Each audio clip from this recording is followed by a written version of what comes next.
And we are back. Appreciate y'all tapping in with us on this lovely edition, this Tuesday edition of the Doin Alright podcast here at Crown Global Media Studios there. I'm in the Iron Throne.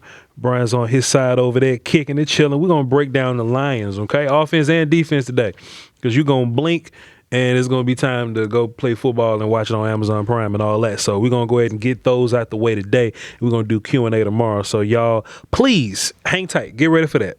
Brian? Yes, sir. Man, I think the Cowboys can beat anybody, man. I think the Cowboys have gotten to a point to where there's not another game on this schedule, that I fear in that way. You know what I mean? And I'm sure the players kind of in the same boat. I got a lot of confidence going into this Lions game. Sure. After that, Vikings, Chargers, Wizards, Giants. Man, you just got to take care of business. You do.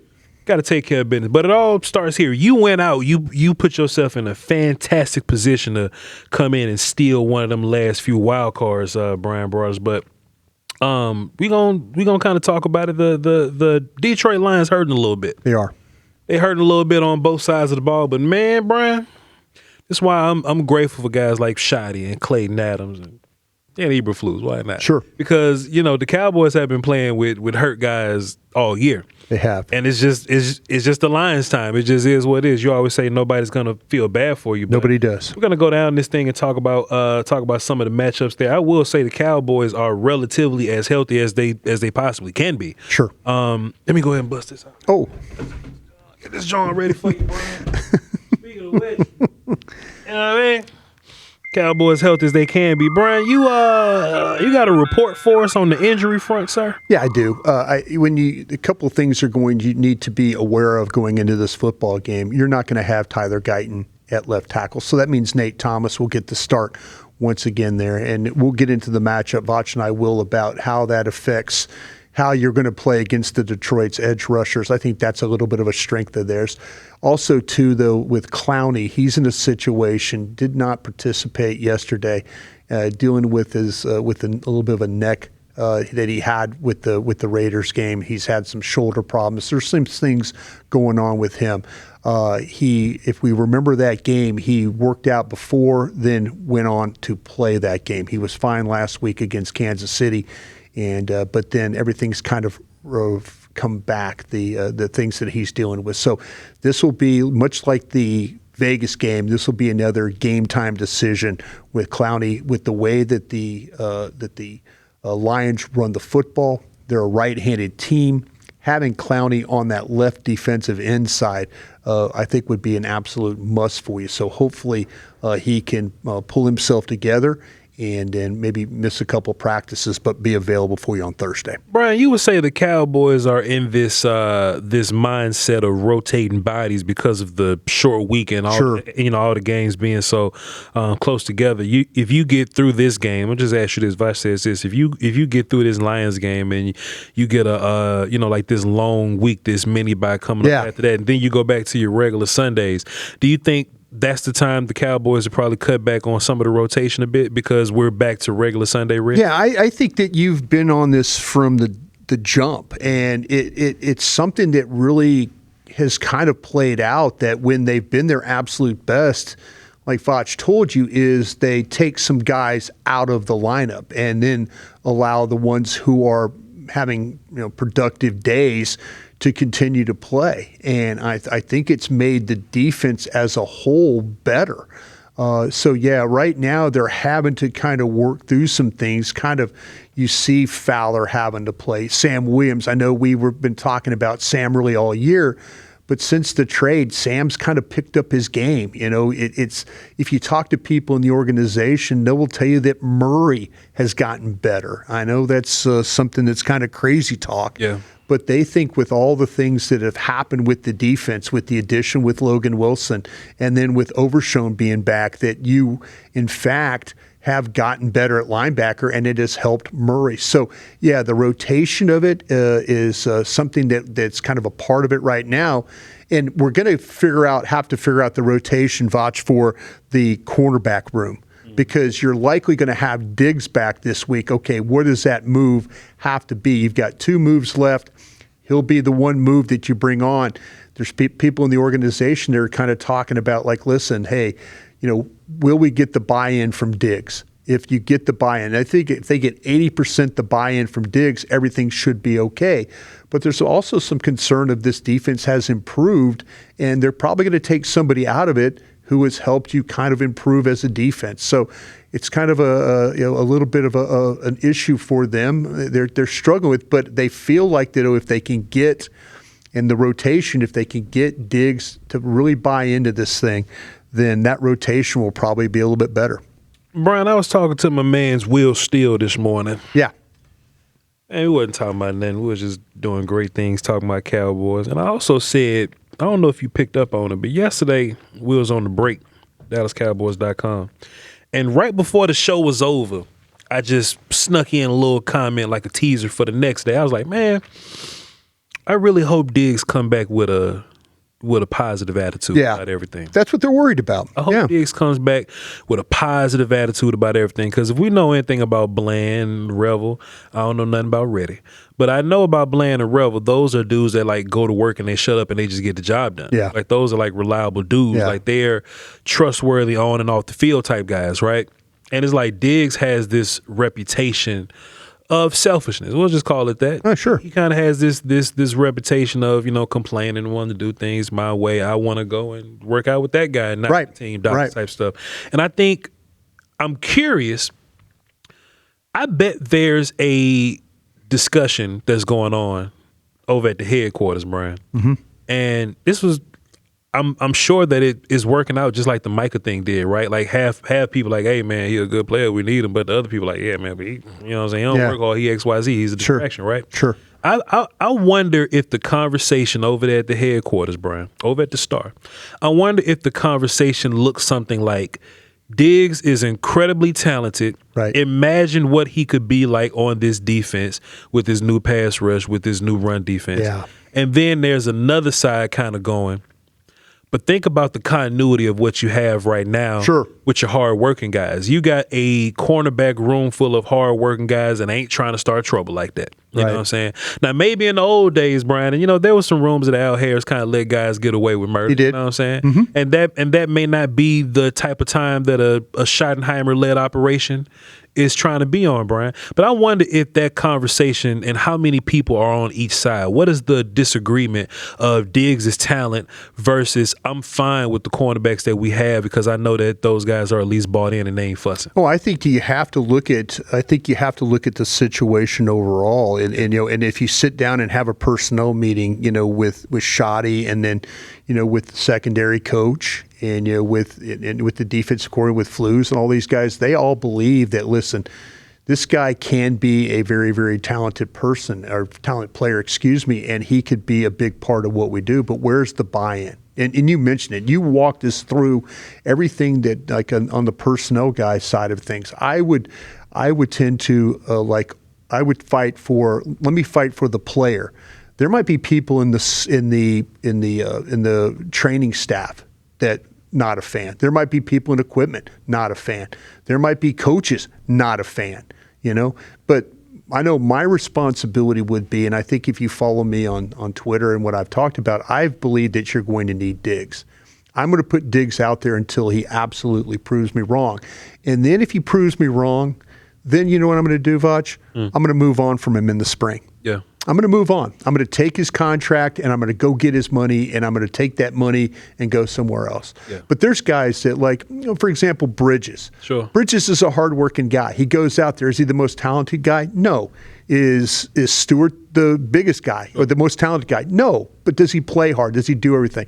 Sometimes coaches get into that mode of, I love this kid. He works hard. He first in, last out, does this, does that. But he's not the most talented guy. Jim Garrett to tell you, hey man, Diggs, Bland, and Revel. You know what I'm saying? That's what, you know what I'm saying? Yeah, exactly. You're in a mode right now where if you want to play in this league and you want to cover people and you want to attack people and stuff, Diggs is the guy. Yeah. But Diggs, I'm going to say this, and I'm going to argue this. If I'm sitting in that room, make Diggs prove me wrong. If we put him out there and his attitude and his play fall off the map, then it's a very easy decision for me to move on from. There's people in the organization that might have already moved on from him. But right now, you put Diggs, Bland, and Revel out there, your defense has a chance in that secondary. Because if you get that dude from 3 years ago with 11 picks, you cook with some hot grease at that point. You can absolutely do that. So to me, you're about to prove to me whether I'm going to keep you for next year or I'm going to move on from you. That's where I think the Cowboys are right now. There's people in the organization, you're absolutely right. They're like, they want no part of him. No part of him. But there's people like me, it's like, listen, this is a talented football player. We're about to play some games against some teams that have some wide receivers that we probably need to match up against. And he could do that. But you know what? Prove me wrong. And if he does, if he proves me wrong and he turns into a guy that doesn't care, doesn't buy in, doesn't play to his level, it's a really easy decision for me. Because when it comes time to voting to move on from him, move on. I'm raising my hand. I'm raising my hand. Bryan, just taking a look at this Lions offense, man. Man, nobody going to feel sorry for you, man. Nope, not at all. As far as they passing game, Amon-Ra St. Brown is a guy. He is a guy. Going to line up in the slot, he's going to find the matchup and beat the hell out you. That's just kind of how they get down. Yep. And he's going to get a whole bunch of targets, but St. Brown isn't going to be available for him. They got another receiver. I'm not even familiar with his game, but Khalif Raymond. Yeah. He's allegedly not going to be available neither. Right. So what you have kind of left over is Jameson Williams. Mm-hmm. The rookie Isaac Tesla didn't went out there and made some plays. And he did. We was watching him in Arkansas. We have. I believe, Bryan, and he only had like a handful of games to watch. He didn't have a whole bunch of catches, but the Lions saw his build and his athletic ability, and I guess he'll go out there and make some plays or whatever. But it kind of stops there. Like that's kind of the offensive passing game stuff that you would have to deal with. Bryan, I think they're going to try to lean on the run game in this game. Yeah. I think they're going to try to get carried with Gibbs and Montgomery, and you may run into a situation where they want to play action and hit a deep pass on Williams or something like that. I don't think they got the wide receivers to confidently go out there and try to throw the ball against you, Bryan. I think they're going to try to line up with their offensive line. And we're going to talk about the offensive line in a second, Bryan, because they got issues as well. But I think this is going to be a huge game for your edge guys. Mm-hmm. It's going to be a huge game for your edge guys because that's exactly where Gibbs want to go. Yeah.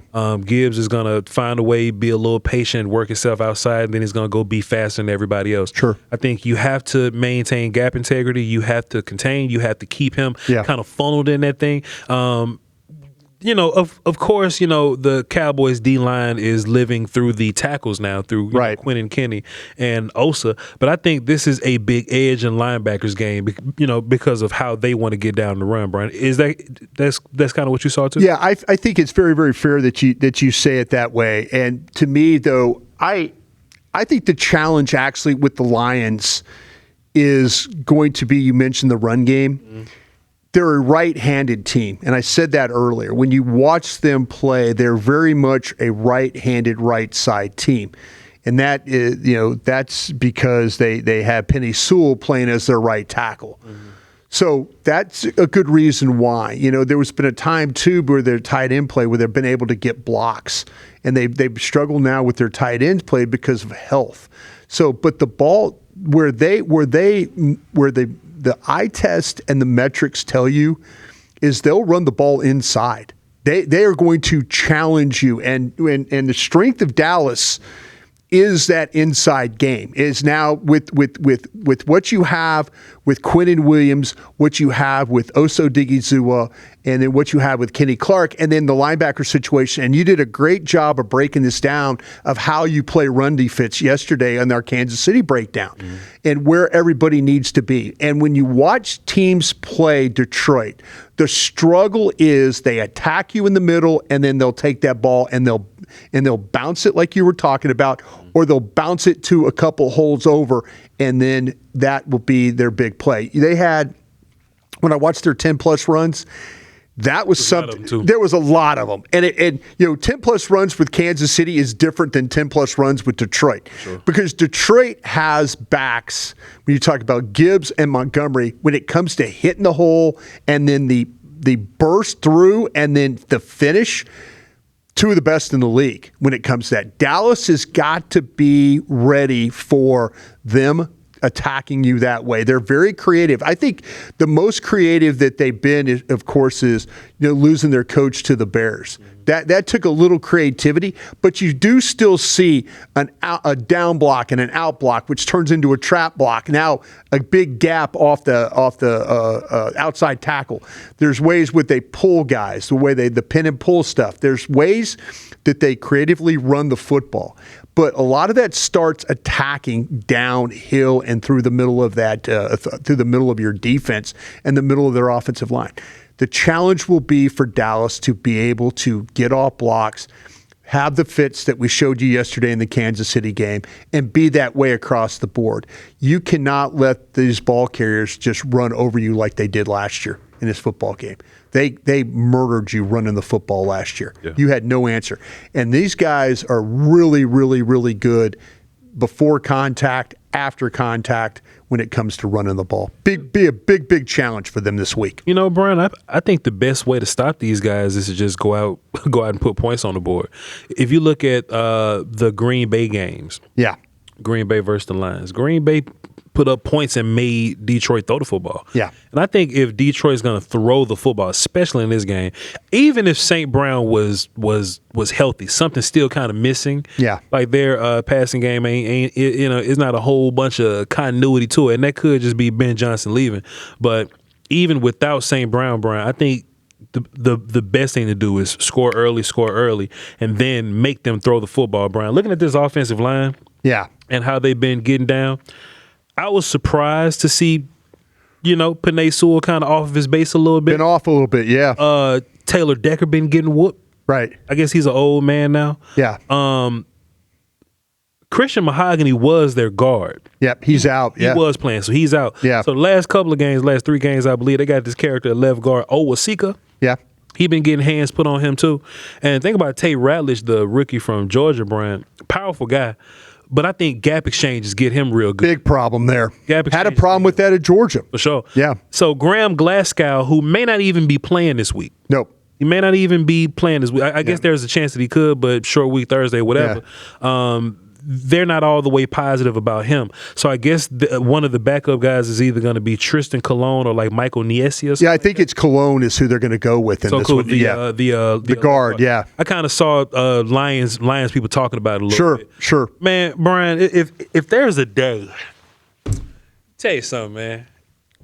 You roll Quinnen and Osa and Kenny and Solomon out there versus this level of a compromised offensive line, Broaddus, you can really put hands and feet on Detroit's offense, taking advantage of those guys in the middle. Like I said, Taylor Decker been getting whooped too. Yes. Sewell's been giving a bad plays too. But I just chalked that up too in my mind. I chalked it up, okay, well, the Packers pass rush is much better than ours. So maybe that's why they, or just these. No, it's across the board, though. Across the board, yeah. It's across the board. It's not just the one game. It's not the Packers game. They've been bad all year. They've been kind of, You watch how they've given up sacks, and you're absolutely right about Taylor Decker. Please. Yeah, you're absolutely right about Taylor Decker. He was first-round pick in the 16 draft. But he clearly does not play with any type of strength or power. You can walk him back into the pocket. The thing that teams when you go back and watch all the sacks that they've given up, the one common denominator is that teams have gotten Goff to hold the ball. If you get him to hold it that extra, now you've played against some quarterbacks the last couple of weeks that know how to navigate pocket. Sure. When you talk about Jalen Hurts, when you talk about Pat Mahomes, navigate pocket, move around, buy a second chance. This guy's not a second chance buyer. This guy is not. He is a get the snap and get rid of the football guy. That's what he does. He'll play action that thing because of the running game, and he'll get rid of it. That's where if you watch how people, whether it's the Minnesota, whether it's the Giants, anybody that they've played, they have struggled when teams have made that quarterback hold the ball for just a tick longer. And with a compromised offensive line the way it is, we'll see what their ability to run. I think they're going to try and run. That's their best avenue with those backs. But if it does turn in like you're talking about, it turns into a passing game, then all of a sudden now with compromised wide receivers, a quarterback that's going to have to make some plays, and a quarterback that doesn't scramble or run around. Sure. He sits there, and if you can find a way to cover on the outside, make it difficult for them and him to hold the football, pressures and sacks will be a problem for him. And that's the way this game is going to have to roll for the Cowboys, because if they do control the run game. Now, what I do worry about him is throwing the football to these backs. We've yet to see the Cowboys really deal with a team that throws the ball in the flat. You know, one time we saw the overshown tackle with against Saquon Barkley in the Philadelphia game. That's been better. Sure. But, man, there's still the times of the screens and the flat passes and things like that, because this team's offense is built on run after catch. That's their offense. St. Brown, all these guys, I mean, that's what it is. It's run after catch.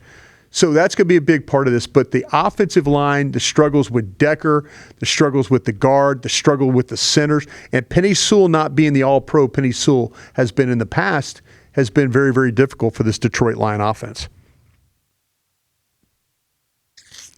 Man, Brian, I could be wrong, man. You should let me know if I'm wrong, man. But this Lions defense been giving up some big plays there, Brian. Yeah. Yeah, I'm trying to figure out where it all comes from. You know, I'm just looking around. They're actually pretty decent versus the run, Brian. Yeah. Taking a look at them, they got a bunch of big boys in the middle. DJ Reader was a guy that I've been a fan of for a long time. Sure. You know, McNeil, if your draft guy you was around with him, Hutchinson's going to do his thing. Sure, fine. Tyleek Williams, another one of my draft kids. He's even when he rotates in, he's good to go. They gonna do some press man things, Brian. Play a lot of man. They're gonna press man some things. I think only the Jets play more. Man, and that just works out for us. You know what I'm saying? Sure. I think the Chiefs defense and the Lions defense got a lot of similarities, Brian. Yeah. I think the Lions are gonna try to blitz those backers too sometimes, Brian. Yeah. But man, Dak Prescott eat blitzes for breakfast, man. Mm-hmm. He eats that up for breakfast, and I think some of their most like a lot of their pressures come from blitzing linebackers and stuff like that. Cowboys will pick it up, do just fine. Aiden Hutchinson's a dude, you kind of got to focus on him. But the Cowboys have kind of showed me. This is my thing, Brian. You know, looking at this Lions defense, if we would have been talking about Cowboys versus Lions like weeks ago, I maybe would have had a different vibe about it. But, Brian, they got some big dudes in the middle. I feel confident dealing with big dudes in the middle. You do now. Now I do. Yeah. They got Aiden Hutchinson over there, a top-tier left defensive end. Brian, we've played some games where they got a top-tier dude lined up over Terrence Steele the whole game. That's what Hutchinson's going to do. Sure. Play over Terrence Steele the whole game. We've seen that from Jalen Phillips. We've seen that from Max Crosby. We've seen that from the Eagles guys, you know, the Chiefs or whatever. Brian, I think we can handle that. Mm-hmm. Where the Lions are really good, I think we can handle that. Right. But where the Cowboys are really good, I don't think the Lions are going to be able to deal with that on defense very well. Because I think the Cowboys, how they win this game, keep running the football, of course. Run the football against everybody. That's how. Or try, yeah. I think you're going to throw the football all over the place in this game, Bryan Broaddus. Terrion Arnold's injured. Yeah. Likely out. Yep. Anybody going to feel bad? I think he's going on injured reserve. Yeah, he's out. With a shoulder. Right. DJ Reed's a good corner. Cowboys have played games where it's a good corner over there and everybody else. If I'm going to attack somebody, Brian, I'm looking 3 places. Actually 4 because Kirby Joseph is hurt. Yeah. The all-pro, Pro Bowl free safety. Free safety, yep. So, Brian, I've seen Brian Branch give up some plays in the passing game. I know his toe hurt a little bit. We'll see. I think he's one guy. Rock Ya-Sin is going to be playing outside because Tyrion's not there. Yeah, I'm not going to go away from him or Robinson. I'm looking for Amik Robinson. Amik is my feature. Yeah, DJ Reed is number 4, and then Amik Robinson is number 21. That's the Green Bay game. That's how things kind of now. Maybe they'll do something different, like you're talking about with shorter corner. Yeah. Teams kind of run away from them a little bit, and yeah. you're going to be playing that man. Ain't like a whole bunch of help for you. Nope. Brian, I can see a world where CeeDee Lamb lines up in the nickel and we go take advantage of Amik Robinson. Sure, I can see that. I think what the Lions are going to try to do is they're going to take their best corner, DJ Reed, and leave him over there on Pickens. But that's kind of where he lines up anyway. Right. And I think they're going to find a way to scheme help for Lamb. Right. I don't think it's going to work, Brian. Brian Branch may run around with Ferguson, possibly. Mm-hmm. I think they're going to need some help there. Yeah. I think they're going to need some help there. Cowboys going to throw the ball all over the lines, Brian. That's what I think. Yeah, okay. This is I mean, and really well done on your part. That's a good eye. The thing that you have to kind of think about the Lions, okay, and you're going to get a ton of man coverage, and you've mentioned that Cowboys thrive in that. You're going to get linebacker blitz. I think this is one of the better linebacking combos that you're going to play against. I think that Alex Anzalone and I also think that Jack Campbell are really good linebackers. Another thing, when you watch the tape of this team and you watch runs against them and you watch the passes and things, they tackle really, really, really well. This is a team that does not miss tackle. Number one in tackling, right? Yeah, they do not miss tackle. So you see that. So all of a sudden you're thinking like, oh wow, we can shake this and get loose and have, Dallas has done a really good job with Pickens and the way that he has been able to, or CeeDee Lamb, they've just done a really nice job. Ferg has kind of got it going again where he's getting people to miss tackles. But this linebacking crew is really, really good. You mentioned the thing with Aiden Hutchins. Where teams have actually had some success is running the ball at him.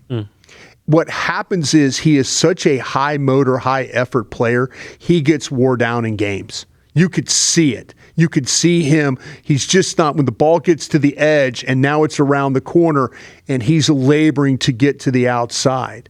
You see that. So to me, I kind of feel like anything at him, he's going to get up the field. Maybe you get inside of him. You have to worry about a little bit from the backside stuff like that. But we've seen Dallas run the ball where they've taken care of the backside rushers and the runners and things like that. So I would anticipate that, I say this, he's probably he's top 4 or 5, I believe, in when it comes to getting chip help. So there's going to be an idea of like making sure he's going to play left side, he's going to play right side. They're going to try and kind of match him up against various things. I feel like if we all kind of remember Muhammad, who was in camp with us and then got released. He's been a guy that's been somewhat productive for them as well. So to me, the pass rush is a problem. And watching all their sacks and all the sacks that they had, another thing that was very concerning to me, and this needs to be something that Dak Prescott needs to be very, very, very mindful of. The ball is on the ground a ton with these guys. They will swat. If you're in the pocket and they are reaching for the ball, if you're Dak Prescott and you're holding the football and they catch you from the backside or even they catch you from the front side, these guys are swatting at the balls. The linebackers blitz, they'll swat at it. The edges will swat at it. This is a team that's trying to create turnovers in the pocket.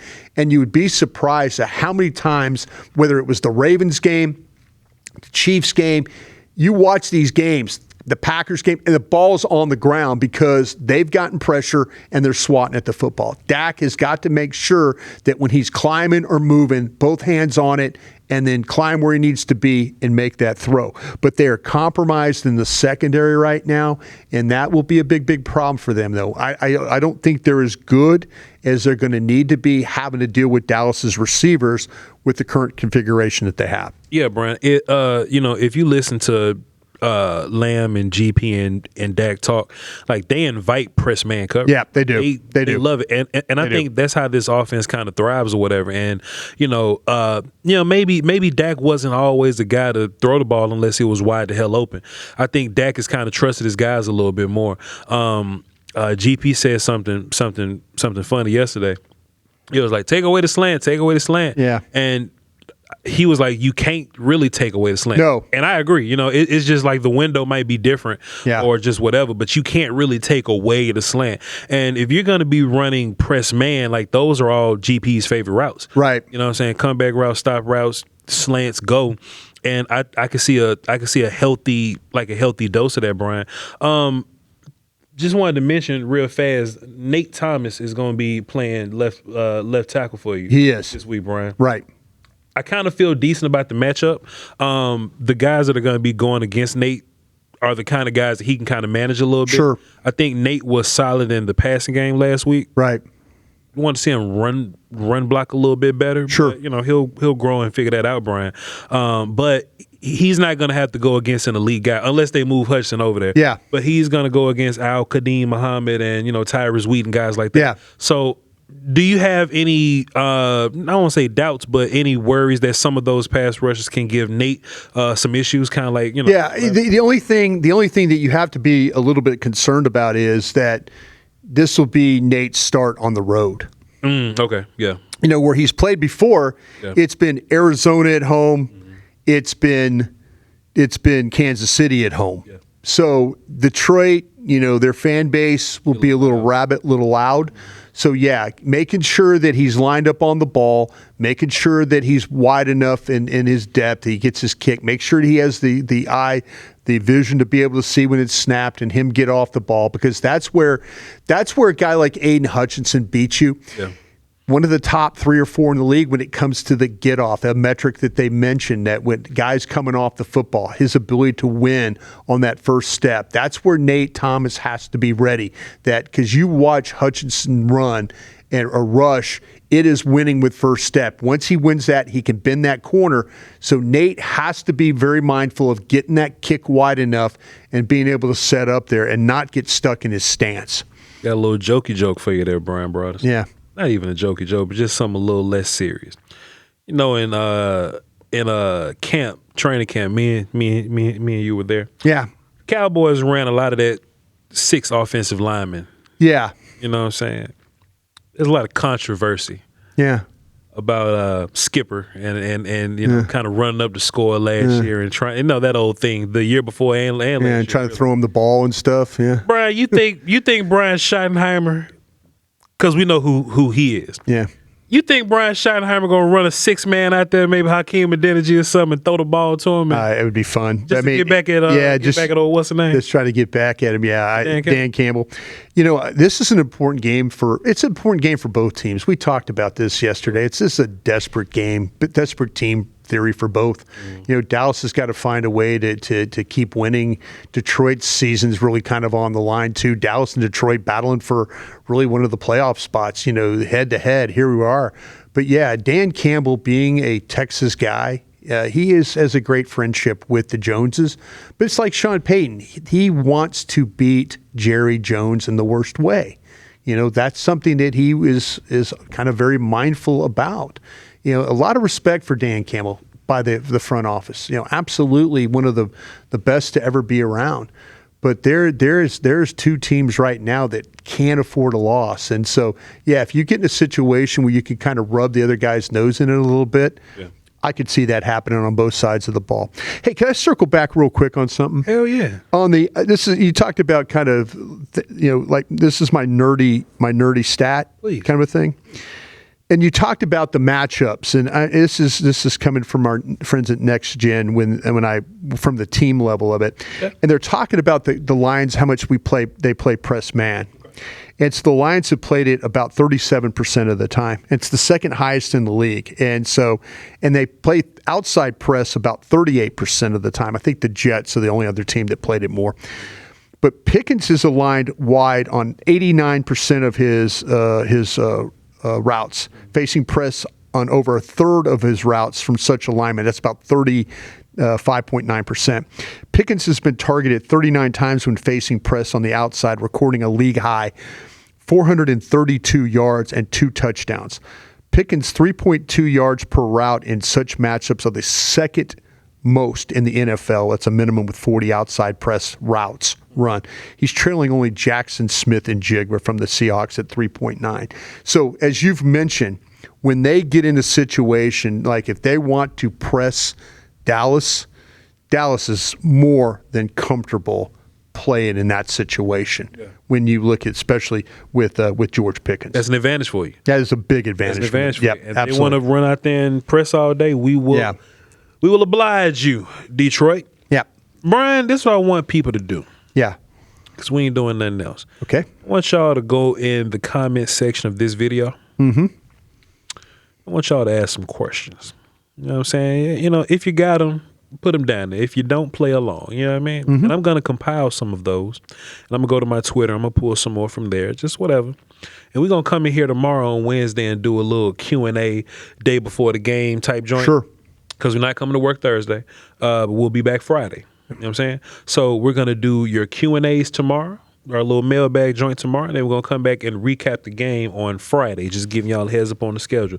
So look out for my Twitter posts or just drop them right in this comment section, and I'll be there to read them. We appreciate y'all for tapping in with us on this lovely edition of the Doin Alright there. Go to our website, Crown Global Media. That's where all the information is, whether it be the audio, my stuff, the link to the merch. Y'all see Brian's lovely hat. Yeah, we got the stocking caps. Hey, what? We had the stocking caps in line, and go and pick you up a stocking cap for this cold, so we can sit in the office and wear them. The beanie. The beanie. I said stocking beanie. It's called beanies, right? I messed it up. Yeah, the beanie. It's all good. We'll get them too. Yeah. But go on the website and you're looking at me like, what's that? What's a stocking cap? I was excited. Yeah. But go over there and hey man, just shot, look around, you know, whatever y'all got. And if y'all want to hold us down and support, we appreciate you. That's Bryan Broaddus on VOCHLOMBARDI. We about to record a short, which is totally different than what we do right now. So y'all please be sure to check out our shorts. Okay?